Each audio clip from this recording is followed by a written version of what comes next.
அதாவது நம்மளை பார்த்து எப்பயுமே திமுக விமர்சனம் பண்ணுவான். இது ஒரு நடிகர் கூட்டம், நடிகர் கட்சி, கரெக்டா? மகேஷ் பொய்யாமொழி யாரு? மொழிப்போர் தியாகிய, மொழிப்போர் தியாகிய.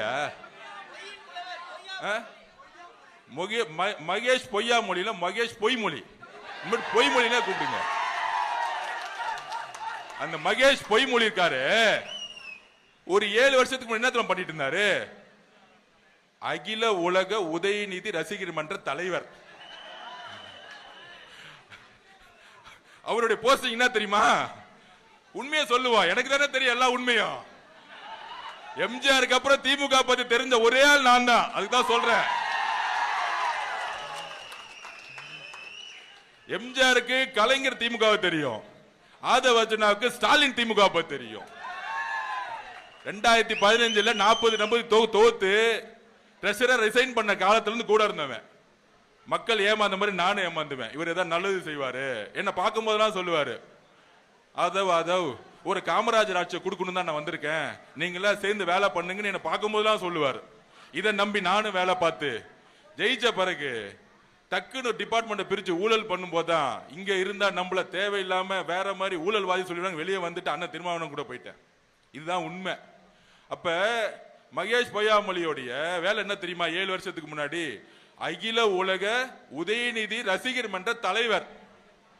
நடிக்க தெரியாத ஒரு நடிகருக்கு உலக ரசிகர் மன்ற தலைவர்.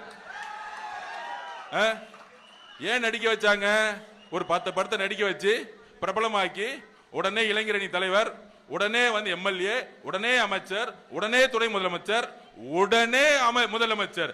தில் இருந்தா எங்க அண்ணன் மாதிரி கட்சியை தனியா ஸ்டார்ட் பண்ணி சினிமாவை விட்டுட்டு அண்ணா தொடங்கிய பிராண்ட் இல்லாம, அண்ணா தொடங்கிய கட்சி இல்லாம, கலைஞர் பேரை சொல்லாம, உங்க அப்பா பேரை சொல்லாம, மாண்புமிகு உதயநிதி அவர்களை தில்ல இருந்த ஒரு கட்சியை நின்று அதே சேப்பாக்கள் தொகுதி நின்று ஜெயிச்சு காமிச்சு பார்ப்போம். ஜெயிச்சு காமிச்சிரு. நீங்க தான் சொல்றீங்களே எங்க தலைவர் விஜய் எல்லாம் ஒரு ஆளு இல்ல நடிகர்னு. தில்லு இருந்த முக ஸ்டாலின் அவர்களே, நீங்க எங்க தலைவர் ஏத்து நில்லுங்க, நில்லுங்க, நில்லுங்க. வந்து கொளத்துருட்டு வெளியே வாங்க, பக்கத்துல பெரம்பூர் நில்லுங்க.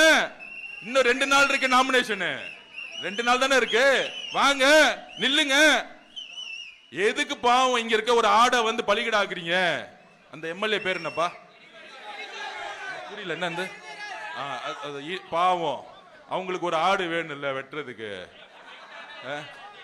பாவம் அண்ணன், எனக்கு தெரிஞ்சவர் தான் அவரு.